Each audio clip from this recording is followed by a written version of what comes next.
Hello, world. Today is Wednesday, August 5th, 2026.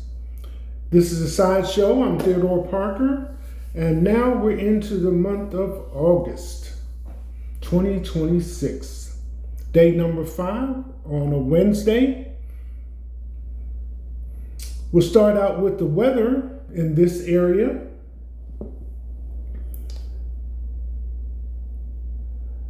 Currently, it is 69 degrees. Today, we partly cloudy, chance of a thunderstorm, highs in the mid 80s and lows in the upper 60s. Storms possible this afternoon with a 34% chance of that. Firefighters, privately owned video, POV, driving in Spokane's wildfires. Temperature almost the same as yesterday, 1 degree change. And conditions for outdoors activities currently. It's good for running right now, good for cycling, and gardening is good. The AQI is good at 46. Pollen, tree, none. Grass, moderate. Ragweed, none. The UV index is low right now. It feels muggy. The wind is calm at 3 miles per hour. Sunrise today was at 6:44 a.m. Sunset will be at 8:42 p.m. Various news events. Farmers' donkeys survive Spain's deadly fires. See a harrowing drive through Spokane's wildfires. Heat makes road a truck launch ramp. How AC invented the summer blockbuster. Currently, here on the East Coast, it is 7:08 a.m. And the sideshow with Theodore Parker is coming to you from the East Coast of the United States, Lexington, Kentucky. There are some news events which I wanted to share with you today before we got into the top stories. The news. Nigeria, now West Africa's digital powerhouse. The Minister of Communications, Innovation, and Digital Economy, Bosan Tijani, says there were some comments with this article about talking about communication when the comments were addressing a lack of electricity. So this has kind of centered in South Africa and was kind of brought to a head or made it more noticeable since America has become involved with the war in Iran.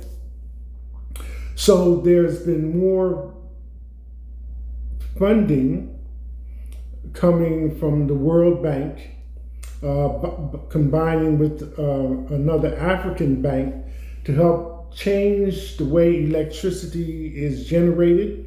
Solar panels, windmill machines, and even looking into hydropower for electricity. So just to kind of put all those things in perspective. Moving on to other stories in the news. Rihanna is now Barbados' sole surviving national hero. And this is dated August 3rd. The Grammy Award-winning singer, who was named ambassador by the government of Barbados in 2018 and declared a national hero of Barbados in 2021, was spotted in the Kensington Oval last week, where she attended the funeral of cricket legend and fellow national hero Sir Garfield Sobers. She arrived at the funeral service with Prime Minister Mia Moore Motley, who reflected on the dismal event by declaring that the prominent artist and entrepreneur is our only living national hero.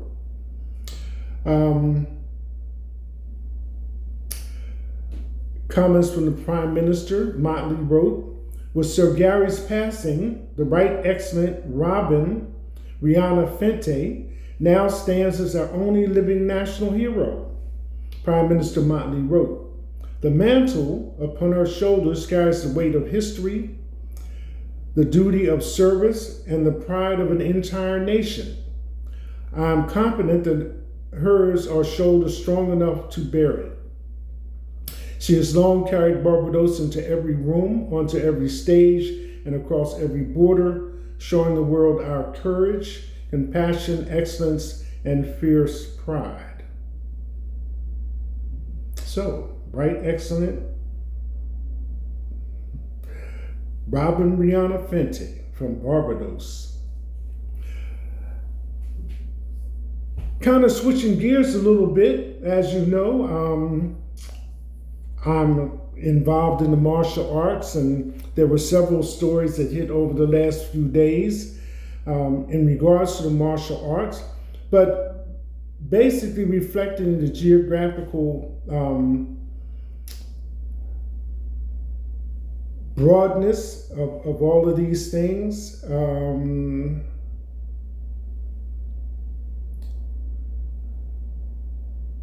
Okay, this is giving me a little bit of a situation.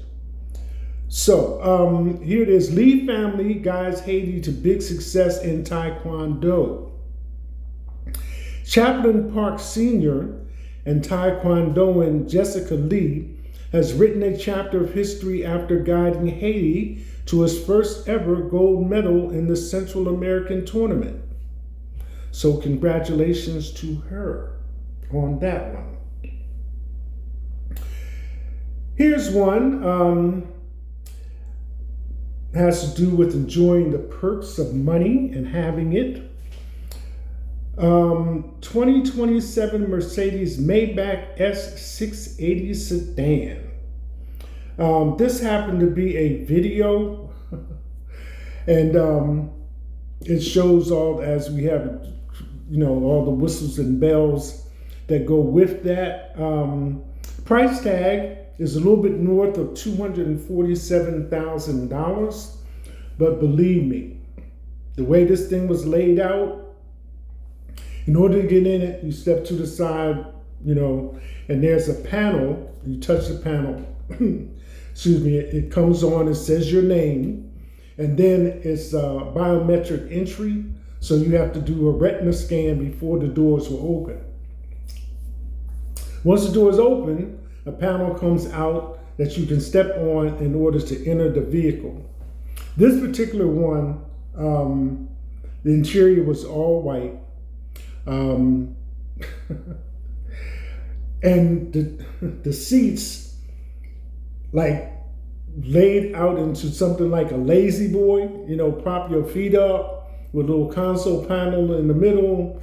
The roof and the windows did some kind of scenic changes that they had nothing to do with the outside. On the top of the roof were solar panels. TV screen that came up from the floor. As it says, it comes with 4 or 5 seats displayed the driver's compartment. It was just laid out. It was just laid out. If the money was available and you pick a vehicle, that's the one, you couldn't go with. So 2027 Mercedes Maybach S680 sedan. Next one that caught my interest. Less practice.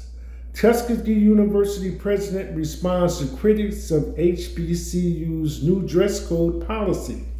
The controversial bonnet and do-rag ban on the school campus. It's been a couple of years now, but I think Oprah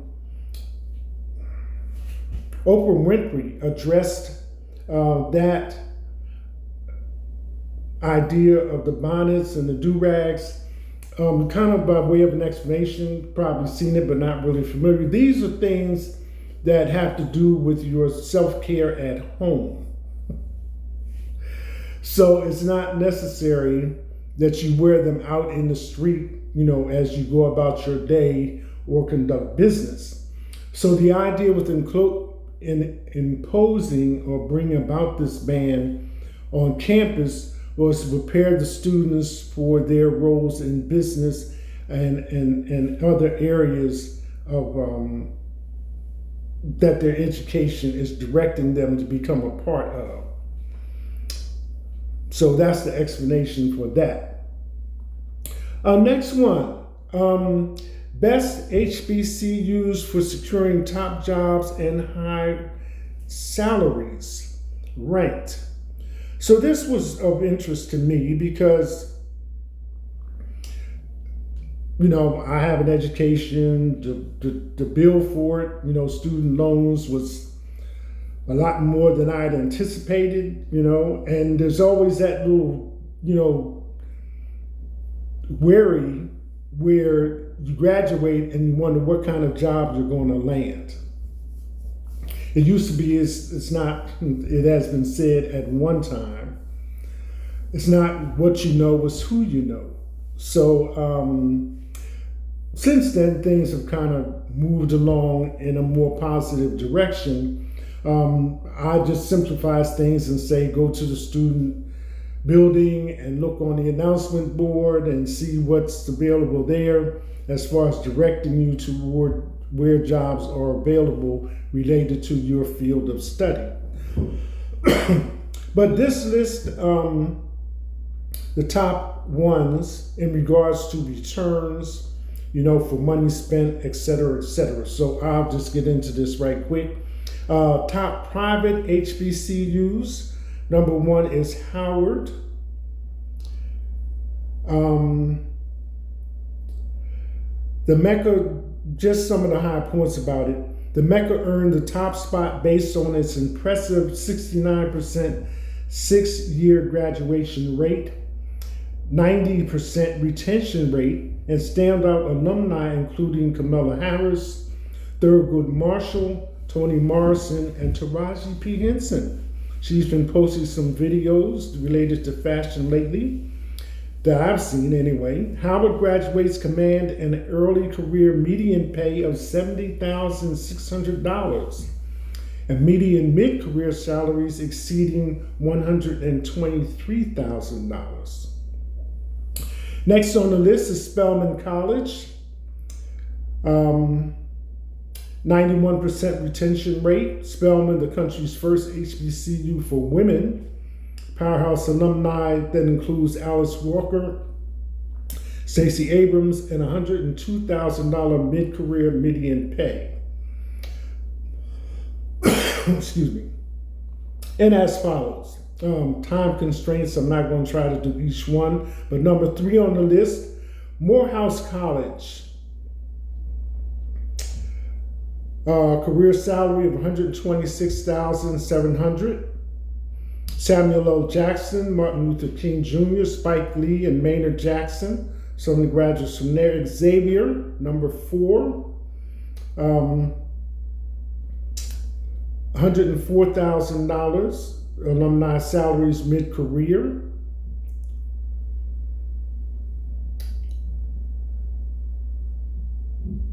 Ruthie Carter, Dr. Sylvia Trent Adams, Tuskegee University.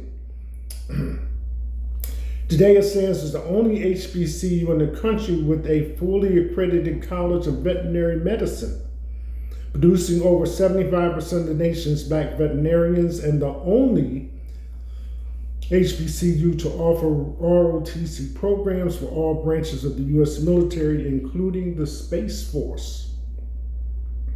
Number 7, Fisk University, Nashville, Tennessee. And in top public HBCUs, number 1 is North Carolina A&T State University.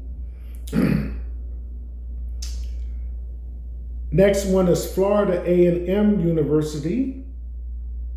Number 3, Prairie View A&M University.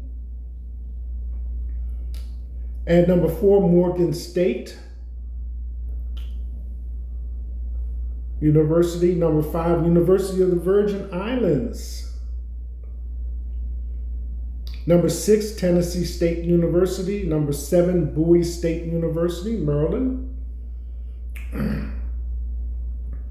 And so that kind of covers it. So if that's information that's encouraging, where you are at in attending one of those universities, so be it.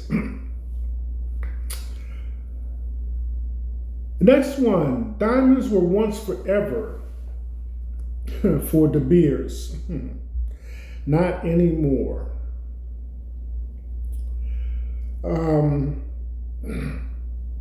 There's been such a change in the way things are occurring in Africa and in the diamond industry.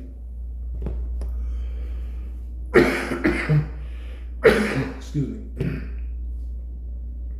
That what was once the case is not any longer. Get myself organized here. Saved items. This is all coming from Google, and it's been over the last few days. And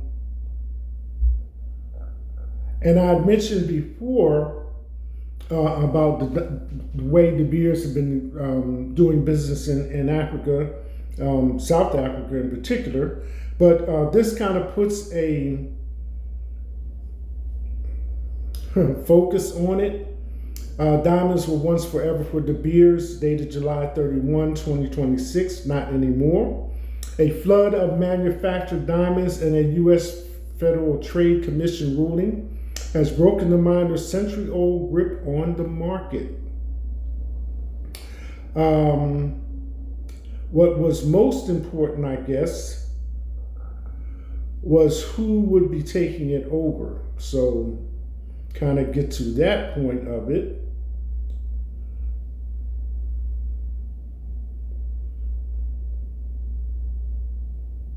The likely buyer, Anglo has been trying to sell De Beers for 2 years, first putting it on the market after fighting off a takeover approach from BHP and coming under pressure to shake up its diamonds. The likely buyer is Global Diamond Consortium, a group of international investors, including Qatari funds fronted by De Beers' former boss, Gareth Penny. The wild card in the negotiations is the government of Botswana, which owns a 15% stake and has preemptive rights to match any offer made to Anglo. So there we are with that one. Next one, Chinese martial art wushu gains popularity among African youth. Again, I said some of these things have a geographical significance, how they move along. So this again from 31 July, Chinese martial art wushu gains popularity among Africa's youth. An ancient Chinese martial art is finding a growing following among young people in Africa, with practitioners in Kenya embracing wushu not only as a competitive sport, but also as a path to discipline, self-control, and cultural exchange. A comment from one of the competitors about it says, and his name is, let me get that part in there, Elvis Munyasa.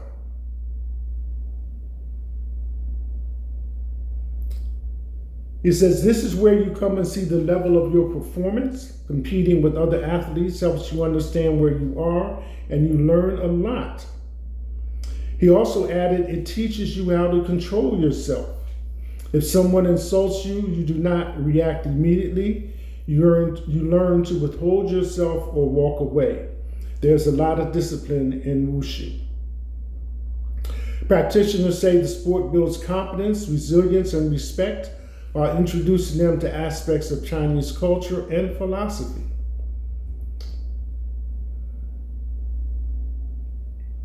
Martial arts is not only physical movement, it is also a culture. Director of the Confucius Institute at Kenyatta University, Professor Zhao Dao Zhao, said, "Through this culture, people learn how to deal with others. Martial arts can improve health, strengthen character, and create connections between people." So I just thought I would share that with you as a viewing audience. And then right on top of that, our neighbors to the north, national karate champion proves success goes beyond the dojo. And Dean Concepcion is going into 10th grade 10 this fall and is already making a name for himself on the mats, becoming the Karate Canada Cadet National Champion and representing Canada at the Pan American Karate Championships in Costa Rica.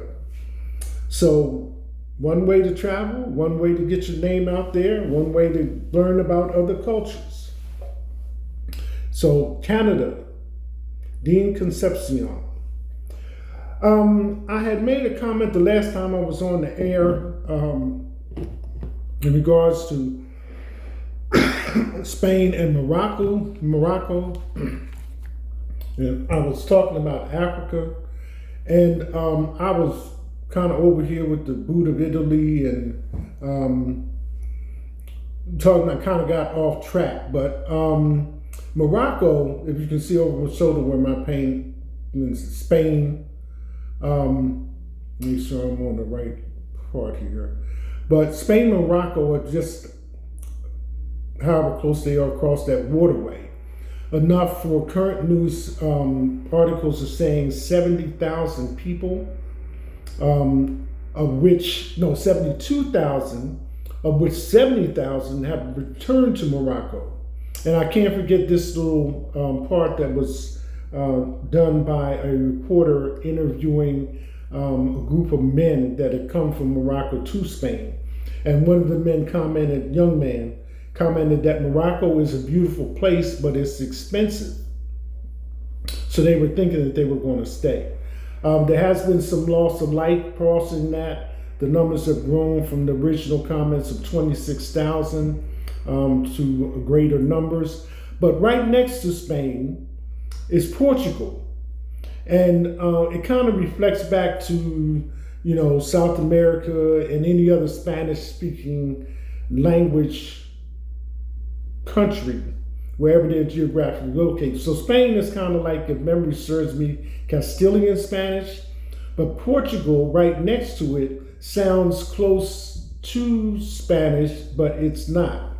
And that used to always kind of trip me up when I was listening to, different languages being spoken. And Portugal has that reputation of, historically, when it came to exploring other places, of being great navigators. So that's just a little bit about that area geographically, Spain, Morocco, and Portugal. So I just thought I would throw that in there. And since we have mentioned Rihanna,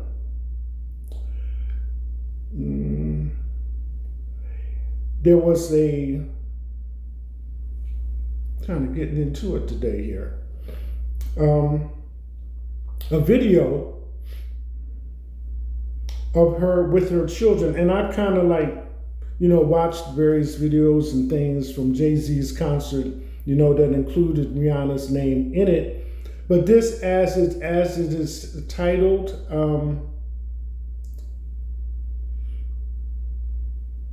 see if I can get it up. The video.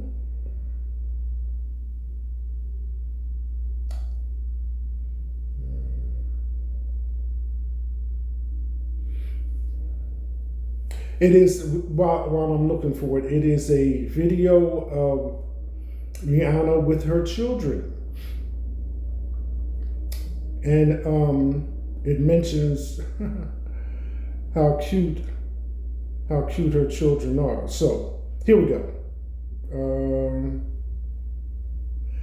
it's entitled "Nothing Shines Brighter Than Rihanna's Smile When She's Surrounded by Her Beautiful Kids." And it's not titled like NBC or anything like that. So I'm going to let you look at it. Hopefully you'll be able to see it. And A$AP Rocky is in there. So she's pregnant with child number 4. And these are the babies. I thought it was kind of cute.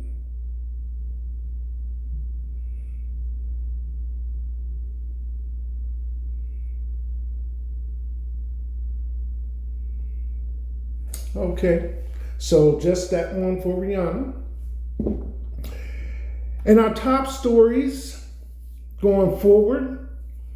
Number 1.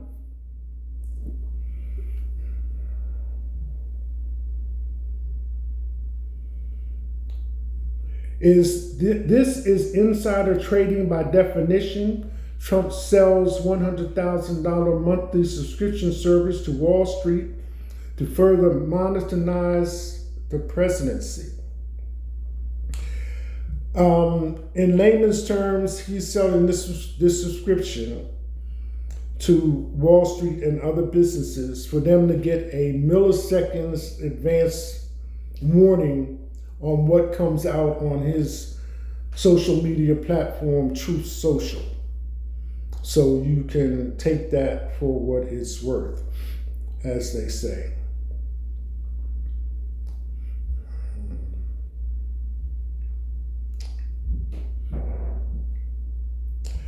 Next in the top stories, moving along, time and everything.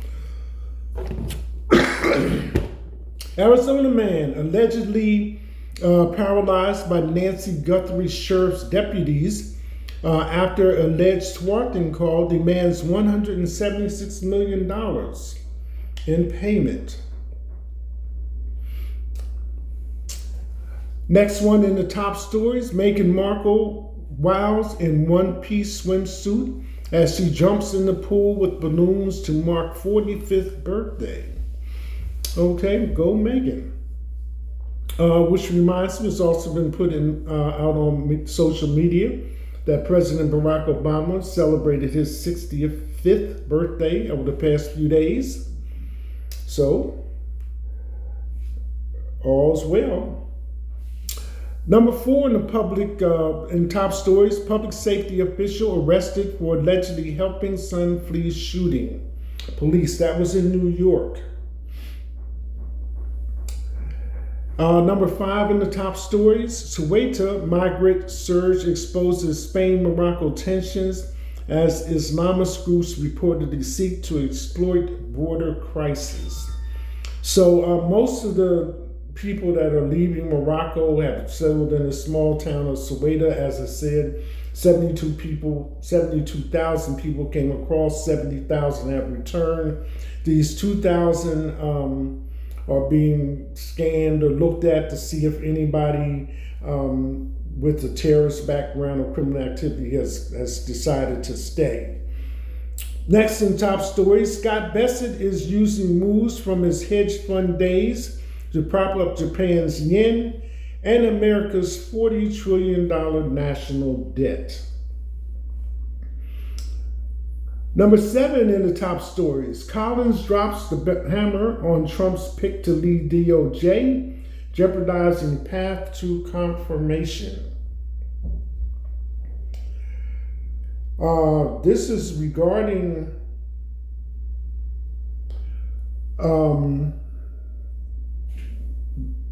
the president's pick for that. I didn't even know things were moving like that with the DOJ.